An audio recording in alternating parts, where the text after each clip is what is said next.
আসসালামু আলাইকুম রহমতুল্লাহ। বিসমিল্লাহ রহমান রহিম। আপনারা সবাই জানেন ইসরায়েল ইরানের হামলা চালিয়েছে। নিজেদের পারমাণবিক অস্ত্র থাকা সত্ত্বেও ইরানকে পারমাণবিক অস্ত্র থেকে বিরত রাখার জন্যে ইরানের পারমাণবিক স্থাপনাগুলোতে তারা সুপরিকল্পিতভাবে হামলা করেছে এবং নির্লজ্জভাবে তাদের বিজ্ঞানীদের এবং সামরিক কর্মকর্তাদের হত্যা করেছে এবং এর মাধ্যমেই তারা একটা যুদ্ধ শুরু করেছে। মুসলমানদেরকে, বিশেষ করে যেসব মুসলিম জাতি আমেরিকা এবং ইসরায়েলের অনুগত্য মানছে না, ইসরায়েলের উপস্থিতি বা ইসরায়েল রাষ্ট্রকে অস্বীকার করছে বা ইসরায়েল রাষ্ট্রকে সমর্থন করেনি, তাদেরকে পৃথিবী থেকে নিশ্চিহ্ন করে দেওয়ার জন্যে তারা সুপরিকল্পিতভাবে একটার পর একটা মুসলিম রাষ্ট্রকে মিথ্যা অজুহাতে আক্রমণ করছে।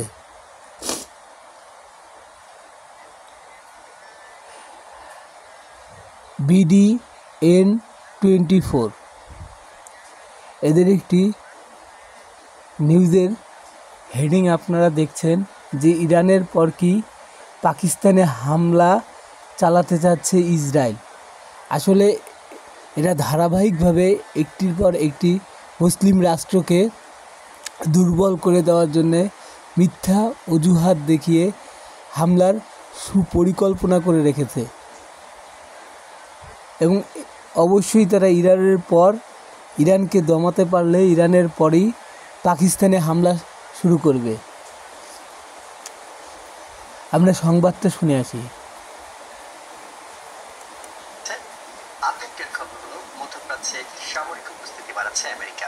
ন্যাশনাল সিকিউরিটি কাউন্সিলের বৈঠকেও ইরানে হামলার বিষয়ে আলোচনা হয়েছে। হামলায় আমেরিকা যোগ দেবে কিনা সেটা নিয়ে এখন আলোচনা হচ্ছে। এমন আলোচনা শুরু হয় বিশেষ করে কানাডার G7 সম্মেলন শেষ না করে ট্রাম্প ওয়াশিংটনে ফিরে আসেন। দেশে ফিরে সিকিউরিটি কাউন্সিলের বৈঠক করেছেন তিনি।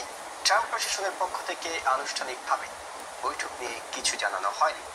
বার্তা সংস্থা AFP বলছে, আলোচনা সম্পর্কে জানেন এমন 5টি সূত্র জানিয়েছে বৈঠকে ইসরায়েলের সঙ্গে মিলে ইরানের পারমাণবিক স্থাপনাগুলোতে আমেরিকা হামলা শুরু করা নিয়ে আলোচনা হয়েছে।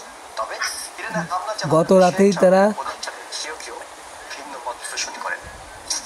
ডোনাল্ড ট্রাম্প চূড়ান্ত পরিকল্পনা করার ঘোষণা দিয়েছেন, ঘোষণা অনুমোদন করেছেন। নেতানিয়াহুর সঙ্গে ফোনে কথা বলেন ট্রাম্প। তাদের মধ্যে কি আলোচনা হয়েছে সে সম্পর্কে কেউ কিছু জানায়নি। হোয়াইট হাউসে সাংবাদিকদের সঙ্গে আলাপকালে প্রেসিডেন্ট বলেন, আমি হামলা করব কিনা এটা বলতে পারছি না, আমি এটা করতে পারি আবার নাও করতে পারি, কেউ জানে না আমি কি করতে যাচ্ছি। এদিকে ইরানে ওয়াশিংটনে হামলার পরিকল্পনা নিয়ে আমেরিকাকে হুঁশিয়ার করেছে তেহরান। ইরান আত্মসমর্পণ করবে না বলে মন্তব্য করে দেশটির সর্বোচ্চ নেতা আয়াতুল্লাহ আলী খামেনি গতকাল বলেন, এটা করলে আমেরিকাকে অপূরণীয় ক্ষতির সম্মুখীন হতে হবে। দুজনের পাল্টাপাল্টি বক্তব্যটা আমরা একটু শুনে আসতে চাই। What if you had a workspace that understands a component? And what time exactly, sir? Sir, would you strike it? Would you please inform us so we can be there and watch? তোমরা কি ইরানের পারমাণবিক স্থাপনায় আঘাত করবে? আর ঠিক কখন করবা বলো তো, যেন আমরা গিয়ে সেটা দেখতে পারি। মানে তোমরা জানো না আমি এটা করব কিনা। আমি হয়তো করব, আবার হয়তো করব না। কেউই জানে না আমি কি করব। আমি শুধু এটা বলতে পারি, ইরান এখন অনেক সমস্যায় আছে আর তারা এখন আলোচনায় বসতে চায়। আমি তাদের বলেছিলাম, তোমরা এত মৃত্যু আর ধ্বংসের আগে আমার সঙ্গে আলোচনা করো না কেন? আমি জিজ্ঞাসা করেছিলাম, 2 সপ্তাহ আগে আলোচনা করলে তো ভালো হতো, তোমাদের দেশটা থাকতো। এটা খুবই দুঃখজনক দৃশ্য। আমি এমন কিছু আগে কখনো দেখিনি। তোমরা ভাবনি ব্যাপারটা উল্টো হবে, আমিও ভাবিনি। কিন্তু এখন সময় আছে, কিছু একটা করতে হবে, তোমাদের আলোচনায় বসতে হবে। আমি বলেছিলাম, এখন কথা বলার সময় অনেক দেরি হয়ে গেছে, আমাদের দেখা হতে পারে আবার নাও হতে পারে। আমি জানি না এখন আর 1 সপ্তাহ আগের মতো নয়, এখন অনেক পার্থক্য। ইরান ইরান বলেছে তারা হোয়াইট হাউসে আসতে চায়। এটা সাহসিকতার কাজ, কারণ তাদের জন্য এটা সহজ নয়। তারা প্রস্তাব দিয়েছে, কারণ আমি এখন যেতে পারি না। আমি তো কানাডার G7 সম্মেলন থেকে আগেই ফিরে এসেছি। নিঃশর্ত আত্মসমর্পণ মানে হচ্ছে ব্যাস আমি হেরে গেছি, আর না। তখন আমরা ওদের সব পারমাণবিক জিনিসপত্র ধ্বংস করে দেব। ওদের খারাপ উদ্দেশ্য ছিল। 40 বছর ধরে তারা বলে আসছে আমেরিকার মৃত্যু হোক, ইসরায়েলের নিঃস্বার্থ আত্মসমর্পণ ইসরায়েল কখনো, ইরান কখনোই করবে না। দুষ্টু ছেলেদের মতো। এখন তারা আর দাঙ্গা দেখুন, বাঁধছে না। তবে দেখা যাক একজন প্রেসিডেন্টের ভাষ্য। কিছুই শেষ হয় না যতক্ষণ না সত্যি শেষ হয়। যুদ্ধ খুব জটিল বিষয়, অনেক খারাপ কিছু হতে পারে, অনেক মোড় নিতে পারে। তাই আমি বলবো না আমরা জিতে গেছি, তবে অবশ্যই অনেক অগ্রগতি হয়েছে। আর দেখা যাক সামনে এক সপ্তাহ অনেক গুরুত্বপূর্ণ হতে যাচ্ছে। সামনের এক সপ্তাহ, হয়তো এরা এক সপ্তাহের মধ্যেই আমেরিকা ইরানে হামলা চালানোর চূড়ান্ত প্রস্তুতি নেবে।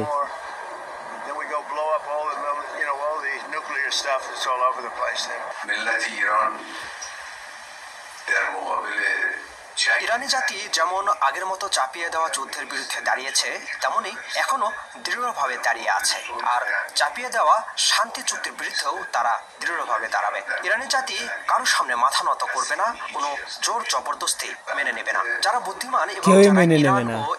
বাঙালি জাতিও 1971 সালে পাকিস্তানের চাপিয়ে দেওয়া জাতি কখনো আত্মসমর্পণ করতে পারে না। আমরা শর্ত মেনে নেয়নি। ছিলাম না, এখনো হব না। আমরা কোনো ধরনের জুলুম বা জোর অবশ্যই ইরানের জন্য শুভকামনা। ইরানি জাতির যুক্তি, এটাই আমাদের আত্মা। আর অবশ্যই যারা আমেরিকান এবং যারা এই অঞ্চলের এবং রাজনীতি বোঝে, এই তারা পৃথিবীতে জানে কখনো এই বিষয়ে ইরান আমেরিকার হস্তক্ষেপ আমেরিকান ও 100% তাদেরই ক্ষতির জন্য। ইসরায়েলের তারা দাসত্ব যত মেনে নেবে না। ক্ষতিগ্রস্ত হবে, তার চেয়ে ইরানের ক্ষতি অনেক কম হবে। যদি আমেরিকা এই বিষয়ে সামরিকভাবে জড়িয়ে পড়ে, তাহলে তারা যে ক্ষতিগ্রস্ত হবে তা কখনো পূরণ করা যাবে না।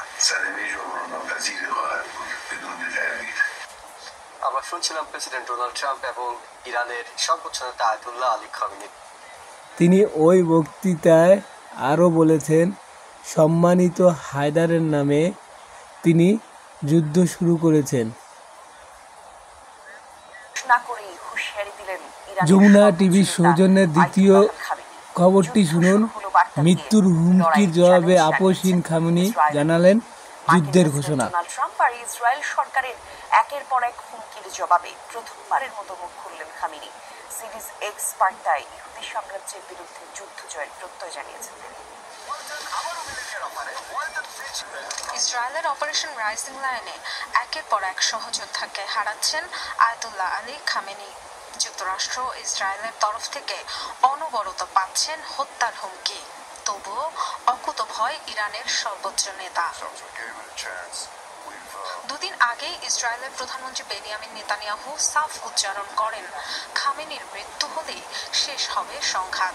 ওদের পরিকল্পনা দেখছেন, ওরা চাচ্ছে নেতা সাদ্দাম হোসেনের মতো একই পরিণতি, হ্যাঁ, ইরাকের সাদ্দামের মতো খামেনিকে উৎখাত করতে। কিন্তু ওরা এসেছে যুক্তরাষ্ট্রের তরফ থেকেও।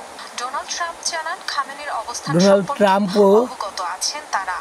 এখনই একই বক্তব্য দিয়েছেন, কিন্তু বলে মন্তব্য করেন মার্কিন প্রেসিডেন্ট। খামেনির বক্তব্যটা শুনুন। ক্রমাগত এসব হুমকি ধামকির প্রেক্ষিতে প্রথমবারের মতো মুখ খুললেন ইরানের সর্বোচ্চ ধর্মীয় নেতা আয়াতুল্লাহ আলী খামেনি। একের পর এক বার্তা দেন এক্স হ্যান্ডেলে। ইহুদিদের সাথে কখনোই আপোষ করবেন না জানিয়ে পোস্ট দেন তিনি। ইসরায়েলিদের কোনো ছাড় দেয়া হবে না বলেও জানান। আরেক পোস্টে মহানবী হযরত মুহাম্মদ সাল্লাল্লাহু আলাইহি ওয়াসাল্লামের চাচাতো ভাই এবং ইসলামের চতুর্থ খলিফা হযরত আলী রাদিয়াল্লাহুকে স্মরণ করেন খামেনি। বলেন, সম্মানিত হায়দারের নামে যুদ্ধ শুরু হলো।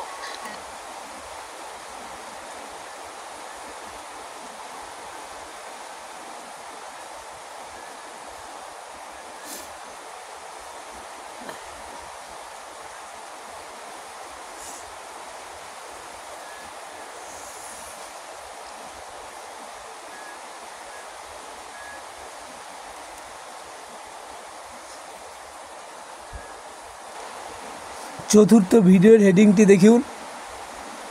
ইসরায়েলের দাবি মিথ্যা বলে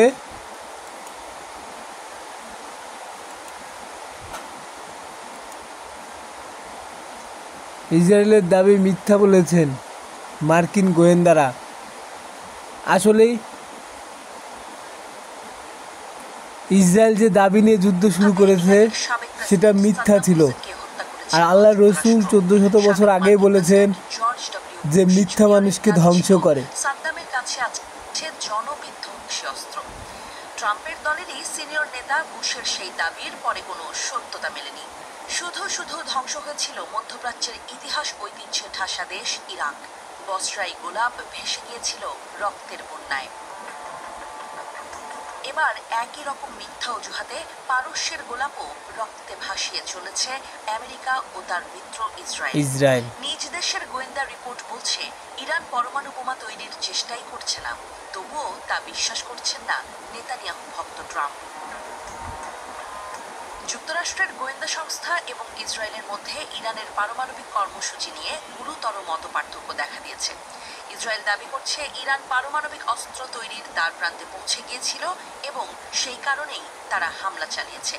একটা মিথ্যা অজুহাত, অথচ যুক্তরাষ্ট্র বলছে ক্ষমতা অর্জন থেকে এখনো কমপক্ষে 3 বছর দূরে। দেখুন, অথচ আমেরিকান গোয়েন্দারা বলছে যে এখনো 3 বছর দূরে। ভয়ঙ্কর এক পরমাণু যুদ্ধের কালো মেঘ কি ঘনিয়ে আসছিল মধ্যপ্রাচ্যের আকাশে? ইসরায়েলের দাবি অন্তত তেমনটাই ইঙ্গিত দিচ্ছিল।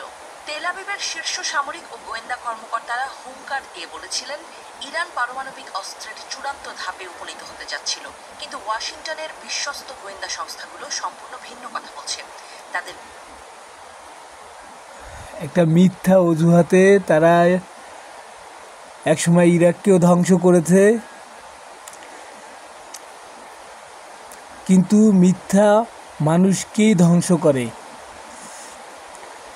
আমেরিকা ইরাক থেকে বিজয়ী হয়ে ফিরতে পারেনি। আবার ইরানের বিরুদ্ধে মিথ্যা অজুহাত দেখিয়ে ইসরায়েল এবং আমেরিকা যুদ্ধ শুরু করছে। ইনশাল্লাহ তারা এখান থেকে বিজয়ী হয়ে ফিরতে পারবে না। আজ এ পর্যন্ত, আপনারা ভালো থাকুন। অবশ্যই ভিডিওগুলির লিঙ্ক ডিসক্রিপশন বক্সে দিয়ে দিব, যাতে আপনারা বিস্তারিত নিজেরাই দেখে নিতে পারেন। আর জুলফিকার হাতে হায়দারের যুদ্ধ যে শুরু হয়েছে, এর উপর বেশি বেশি ভিডিও করুন, পোস্ট করুন এবং শেয়ার করুন, যাতে মুসলিম বিশ্ব এজন্য প্রস্তুতি নিতে পারে। আজ এ পর্যন্তই, ভালো থাকুন। আসসালামু আলাইকুম রহমতুল্লাহ।